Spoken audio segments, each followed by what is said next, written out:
गए जासूस से जुड़ी एक बड़ी अपडेट निकलकर सामने आ रही है। पुलिस ने डिजिटल डिवाइस डेटा रिकवर किया है। आरोपी पाकिस्तान के 4 खुफिया एजेंटों को भेज रहा था खुफिया जानकारी, व्हाट्सएप वीडियो के जरिए भेज रहा था खुफिया जानकारी। आरोपी ने पटियाला मिलिट्री कैंट की भी सूचनाएं शेयर की।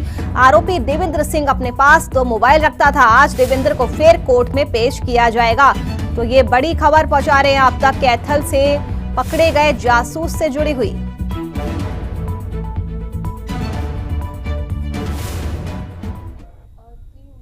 हमने सर्चेस भी कंडक्ट करी थी और साथ में जो डिवाइसेस हमने लिए थे, सीज किए थे, उन डिवाइसेस से हमने काफी डेटा रिकवर किया है। उनका एनालिसिस अभी चल रहा है, उसी की हमारी इन्वेस्टिगेशन से क्या रेलेवेंट है, बट ये क्लियरली एस्टैब्लिश हो रहा है कि वो कंटिन्यूअस कांटेक्ट में थे पीआईओस के, जिनसे उनकी पाकिस्तान में मुलाकात हुई थी, तो वापस आके भी कंटिन्यूअसली उनके साथ वो कॉन्टैक्ट में रहे हैं। चारों पीआईओस के साथ उनके साथ डेटा भी शेयर करी है। हम लोग प्रयास कर रहे हैं अगर जो कंटेंट है कि उनके मैसेजेस का वो भी अगर रिकवर हो पाए, उसका भी हम लोग प्रयास कर रहे हैं। ऑनगोइंग है इन्वेस्टिगेशन।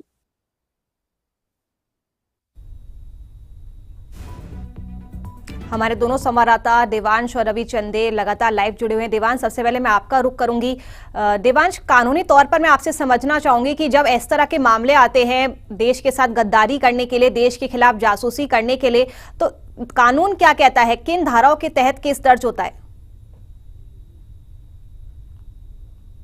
जी बिल्कुल, देखिए जिस तरीके से अभी हाल ही में जो यूट्यूबर पकड़ी गई है ज्योति मल्होत्रा, अगर उनकी बात करें तो सबसे पहले जिस तरीके से ज्योति मल्होत्रा को हिरासत में लिया जाता है और उसके बाद उनका जो फोन है वो जब्त कर लिया जाता है, उनका जो लैपटॉप है वो जब्त कर लिया जाता है। इसकी पूरी तरीके से जो है वो जांच करी जाती है कि कौन सी संवेदनशील जानकारी जो है वो जासूस ने यहाँ से पाकिस्तान को भेजी है। तो इसी तरीके से जितने भी जासूस यहाँ पे पकड़े गए हैं, तो सबसे पहले तो उनके जो फोन, लैपटॉप, तो जितने भी इलेक्ट्रॉनिक डिवाइसेज उनके पास है उनको जब्त किया जाएगा और उनकी पूरी एक डिटेल जो जांच है वो करी जाएगी। किस तरीके से यहाँ से कौन कौन सी वो संवेदनशील जानकारी है जो यहां से पाकिस्तान भेजी गई है, कौन कौन से वो ठिकानों की जानकारी है जो पाकिस्तान भेजी गई है। उसके बाद कानूनी दायरे में रह के कड़ी से जो कड़ी कार्यवाही होती है वो करी जाती है। और जिस तरीके से देखिए, अगर हम यहां पे बात कर ले दानिश की, दानिश वो अधिकारी था जो पाकिस्तान हाई कमीशन में बैठा हुआ था और जासूसी करने के जो उसके ऊपर आरोप लगे। तो सबसे पहले यहां पे भारत ने जो विदेश मंत्रालय उसने पाकिस्तान को औपचारिक तौर पर जानकारी दी और पर्सोना नॉन ग्राटा घोषित करते हुए, उसको अवांछित व्यक्ति घोषित करते हुए 24 घंटे के अंदर भारत छोड़ने के जो दिशा निर्देश थे वो जारी कर दिए। तो कहीं ना कहीं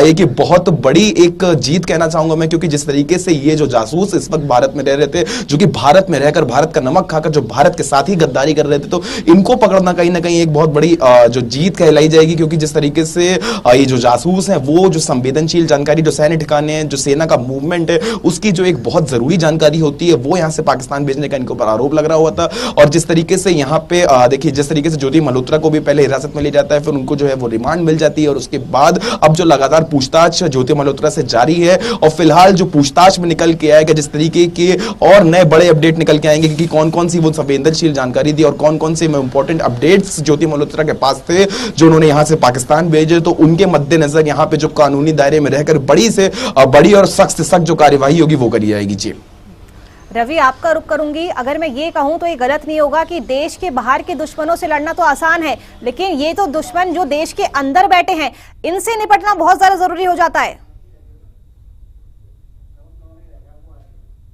जाहिर तौर पर जिस तरीके से देश के भीतर जो देश के दुश्मन हैं उनके साथ निपटना बहुत ज़रूरी है, क्योंकि वो देश की सीक्रेसी को जो है वो रिवील करते हैं और उसी रिवील करने के बाद जो है वो दुश्मन देश जो है वो उसका फ़ायदा उठाकर भारत के उन चुनिंदा सेंटर्स पर जो है वो अटैक करने की कोशिश करता है। इसलिए सबसे पहले जो देश के भीतर बैठे देश के दुश्मन हैं उनको पूरे तरीके से धराशायी करना बहुत ज़रूरी है और उनके ऊपर एक तरीके से नकेल कसना वो जो है वो भी काफ़ी ज़्यादा ज़रूरी हो जाता है। और इसका ताज़ा उदाहरण जिस तरीके से अब तक जो है वो लगभग 12 के करीब जो है वो हरियाणा और पंजाब से जो जासूस पकड़े गए हैं। और इसके अलावा यदि मैं पंचकुला का जिक्र करूं तो पंचकुला में भी एक संदिग्ध जासूस को जो है वो हिरासत में लिया गया है। पुलिस जो है वो उसके साथ पूछताछ कर रही है और उसके बाद सार्वजनिक तौर पर आधिकारिक बयान जो है वो पुलिस की तरफ से जारी किया जाएगा। लेकिन फिलहाल जिस तरीके से कड़ी दर कड़ी इसकी शुरुआत जो है वो पंजाब से होती है। पंजाब के भटिंडा में सबसे पहले 2 जासूसों को गिरफ्तार किया जाता है। भटिंडा के बाद पंजाब के ही मलेरकोटला से जो है वो 2 जासूसों को गिरफ्तार किया जाता है। उसके बाद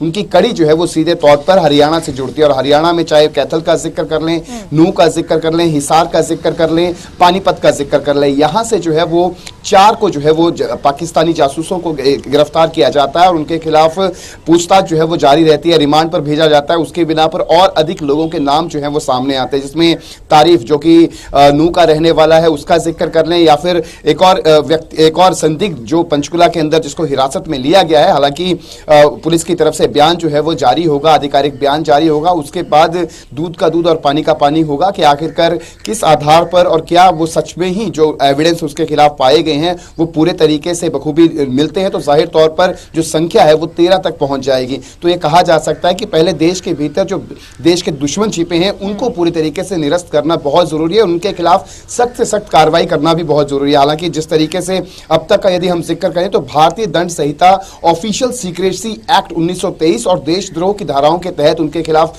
मुकदमे जो हैं वो दर्ज किए जा चुके हैं, और उनके तहत जिस तरीके से चाहे हरियाणा का जिक्र कर लें या फिर पंजाब का जिक्र कर लें, जो जासूस पकड़े गए हैं उनको रिमांड पर लेकर उनसे पूछताछ जो है वो की जा रही है। तो आने वाले समय में तो वो जासूस हैं जो अभी पकड़े गए हैं, इसके अलावा देश के अंदर ही देश के कितने दुश्मन छिपे बैठे होंगे, इस पर भी एक गहन जांच पड़ताल जरूर होनी चाहिए। फिलहाल के लिए आपका और देवांश का बहुत बहुत शुक्रिया लाइव जुड़ने के लिए।